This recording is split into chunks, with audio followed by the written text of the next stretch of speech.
I really enjoy doing this. I enjoy being here at work. I enjoy feeling like I'm helping people through this coronavirus. People are hungry. People have to be fed. It's a necessity. This is the Frontline Dispatch. I'm Rainey Aronson, executive producer of Frontline. Covering coronavirus is a special series of conversations with our journalists in the field. They're reporting on this pandemic and how it's affecting lives across the world, moment to moment. There's so many people that are now falling into this world who, for the first time, will be experiencing this food insecurity as they've lost their jobs and as cities shut down. That's reporter and filmmaker Jezza Neumann. He had been working on a documentary for us about the lives of poor children in battleground states leading up to the presidential election. But when the coronavirus hit, the story took a dramatic turn. The Frontline Dispatch is made possible by the Abrams Foundation, committed to excellence in journalism, and by the WGBH Catalyst Fund. Jezza, hey, tell me where you are right now. Hi Rainey, I'm in Athens, Ohio at the moment. So Athens County, I know it's quite rural. Help us see, what does it look like there? It's beautiful, it's absolutely stunning. You know, it's that strange sort of juxtaposition of the beauty of the area set against the potential devastation, but also the issues that people are already facing. This is a really poor area. I've never witnessed an area with these sorts of levels of poverty. And you see it visually in terms of the houses and living spaces, you know, they're all needing a bit of tender loving care. So the scenery is very beautiful, but still you'll see rundown trailers, shacks with paint peeling off them. They need that lick of paint, but you know, people can't afford it. So I know you called us a number of weeks ago, and I know it was a really big point that you were filming. Can you tell us a little bit about that phone call to us and what you told us? Yeah, sure. It was on a Thursday, and I was in the shelter in Cincinnati. It was at the time that we were still sort of trying to gain access to various different locations and characters. And I basically sat at the desk with Denise, who ran the shelter. And I witnessed as she saw the schools closing. The Ohio Department of Health, along with Governor Mike DeWine and his team, are taking more steps to slow down the coronavirus. Public and private schools will close come Monday afternoon. We frankly have no idea at this point whether that will extend beyond that, but people can count on the next 3 weeks that kids will not be in school. Talk to me a little bit about, with the schools being closed, what's happening. Since the schools closed, I think that really sort of hit home with many people, and that's when you really started to see huge levels of altruism. I think most people sort of, when they knew the kids were going to suffer, that really kicked people into action. So these amazing teachers and staff at the schools have all now started supporting a network of food delivery to the kids. So I rode on a bus with the Nelsonville and York school district and followed them as the teachers, you know, delivered these packs of food. And it only gets one on that yellow house up front, right? No, the yellow house gets two, and I put one on the right and the one on the front. Yellow one left or right? Your left gets two. I mean, some of these kids live incredibly rurally as well, and next week we're heading out with the Hocking School District, and you know, teachers have to run up pathways and run back and get these deliveries done. The teachers themselves are delivering the food to their students? Yeah, absolutely. You arrive at the school in the morning, you know, arrive at 8 o'clock and you'll see the school hall filled with teachers, janitors, school cooks, filling bags with food. And then at about 8:30, this whole ream of school buses start lining up, and the teachers then fill the school buses, and then 2 or 3 teachers will head out on that school bus and drive from house to house to house delivering this food. And that's happening across the whole area. How did they come up with the idea of teachers themselves delivering it? Was the teachers coming forward to say they want to do something helpful for the community, or how did that come about? Yes, absolutely. It was the teachers and the schools and the superintendents who basically kind of all get together on a group chat and say, what can we do? And so they talk to the food bank, and the food bank's able to supply the food.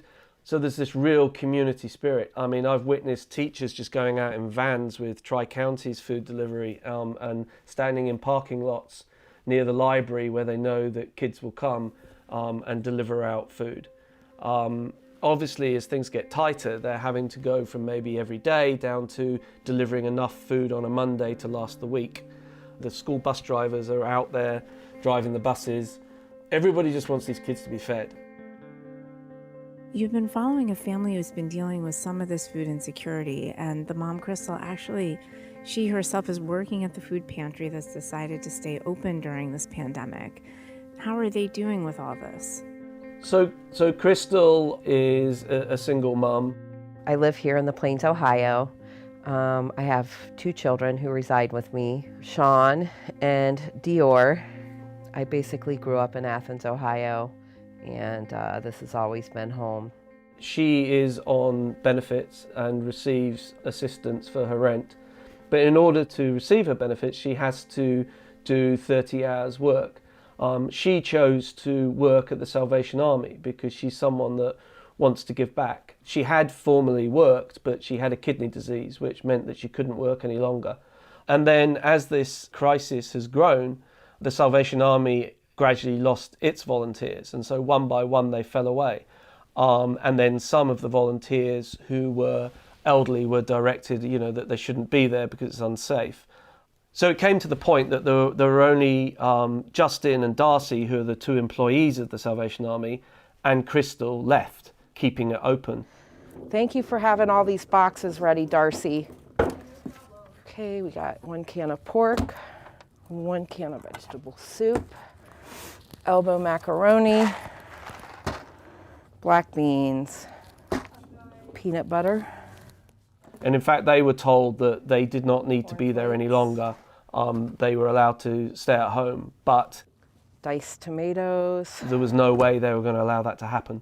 And Crystal said, look, if we go home, if I don't do this job, a can of mixed veggies.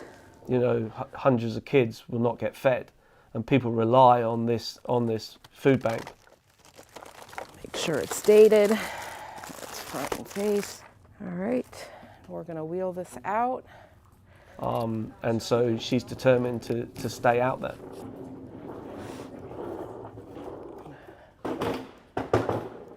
It's this is like a second home. It's like a home away from home, honestly. I really enjoy doing this, although I do miss my kids. They're pretty, well, especially Dior is dependent on me, but she's in safe hands with Grandma, so I'm really comfortable with that. But I enjoy being here at work. I enjoy feeling like I am helping. I'm helping people through this coronavirus. People are hungry. People have to be fed. It's a necessity. Obviously, that then comes with huge anxiety for Sean. Sean's a really sensitive kid, Rainey, and you can see the sort of anxiety levels in him. He's already been through quite a lot in his life, and so seeing his mum out there, it does worry him, particularly because him and his mum are very close and they do talk, so he's also aware of her anxiety about what she's doing. So I think for Sean, it's a tricky space he's navigating. Because of the virus, we have to be more conservative on the food, not be as picky, because I'm usually really picky. I just have to eat whatever I get. I usually eat a lot of cereal during the day, and now I have to only eat it for breakfast because we have to save up on it. He does talk about, his concerns for his mother. What do you worry the most about? About family getting sick or potentially getting it, because my mom, when she works, she has, she goes about people's cars and puts food boxes in the trunk, and there still could be any type of virus that she can catch. They are taking extra precautions and they are wearing gloves and masks, and it is a curbside pickup, but still, sometimes someone will still get out of their car and get within 6 feet of Crystal. So she can't control that. And I think for Sean, he's aware of that. So it does play on his mind. One thing also is obviously the news is playing out at home, and mums are reading things on the internet, and so I think also with the kids, they're feeding off of that. They're hearing that, and they're hearing about the numbers of deaths, etc. So I think also that can play on their minds as well. Jezza, you have been a person who has told so many stories through the lens of how children are feeling and experiencing poverty, but, other issues as well.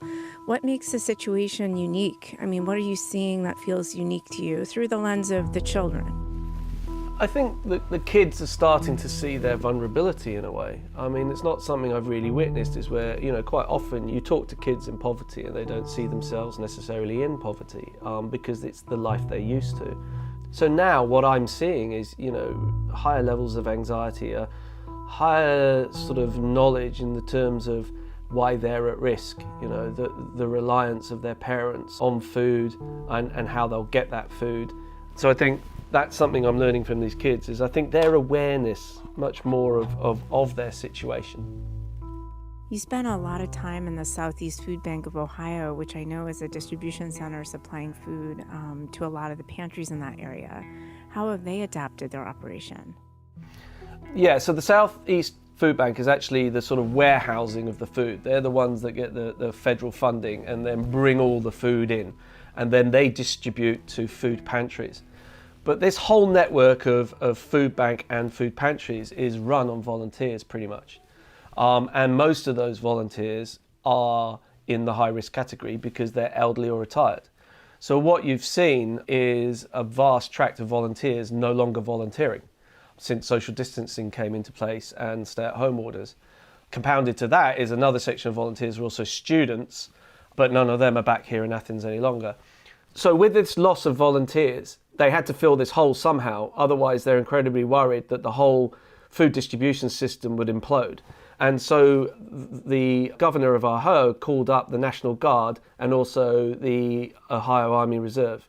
And they are now helping the food bank and food pantries. So we watched these National Guard guys packing boxes, and then we're also going to follow them as they help out with food distributions as well. I'm wondering if you can talk about what happens as volunteers keep dropping off. So as volunteers keep dropping off, food pantries are struggling to stay open. We've heard of food pantries that are at risk of closing, and we actually witnessed one food pantry that had to close its doors. So that's where everyone's stepping in to try and do curbside deliveries instead. But that's the problem with the loss of volunteers, is that there's a high risk that more and more pantries will have to close. And this is really, really significant because if food banks and food pantries were no longer distributing food, that would put a massive pressure on supermarkets, and they are already creaking. And so that's when you could end up with some sort of chaos, because you'd have all these people reliant on food pantries and banks who would now no longer be getting food from that source. Your work over the years has shown us how fragile the food system is in America. I mean, you've really taken us inside people's homes and into this story in a way, with multiple families experiencing, both homelessness but also food insecurity. Is there anything on the ground right now that's surprising you? What's really surprising me, I think, is actually visually seeing this. I think, when you look at the footage that we filmed and the pictures we took of the food delivery at the fairgrounds, you kind of take a look at the photo and you see there's some cars, and then suddenly you realize these cars are looping right round. And we witnessed car after car after car for hour after hour coming to collect food. And for the first time, I think I really saw visually the scale of what this means, because normally you're in a food pantry, sure, and you might see 1 or 2 people come in at a time, or you may be in a pantry that's only open once a week. So yeah, you'll see a bit of a rush, and that might be 10 people at a time. This is where, for the first time, I was seeing hundreds of people coming to collect food. That was not something I'd ever seen before. What I saw at the fairgrounds is definitely not something I'd ever seen before.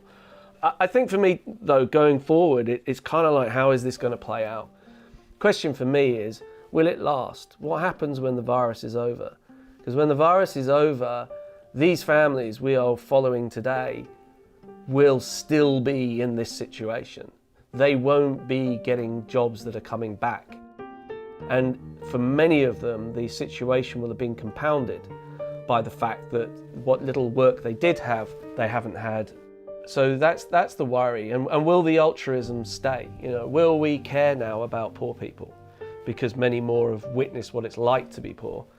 Or will it all go back to normal? Thank you, Jezza, so much for taking the time and talking with us about this. Oh, no worries at all, Rainey. Thank you very much for talking to me today. We'll continue hearing from frontline correspondents in the field as they document the impacts of the pandemic, including reports from New York City, Flint, Michigan, and an account of battling the virus from a staff member who contracted COVID-19. You can find more of our reporting on the coronavirus and its impact online at frontline.org. This podcast was produced by Max Green and James Edwards. Our production assistant is Lucy Sullivan. Catherine Guibert is our editorial coordinating producer. Pam Johnson is Frontline Senior Director of Strategy and Audience. Lauren Ezell is Senior Story Editor. Sarah Childress is our Senior Editor. Frank Kewen is our Senior Producer, and Andrew Metz is Frontline's Managing Editor. I'm Rainey Aronson, Executive Producer of Frontline. Music in this episode is from Stellwagen Symphonette. The Frontline Dispatch is produced at WGBH and powered by PRX.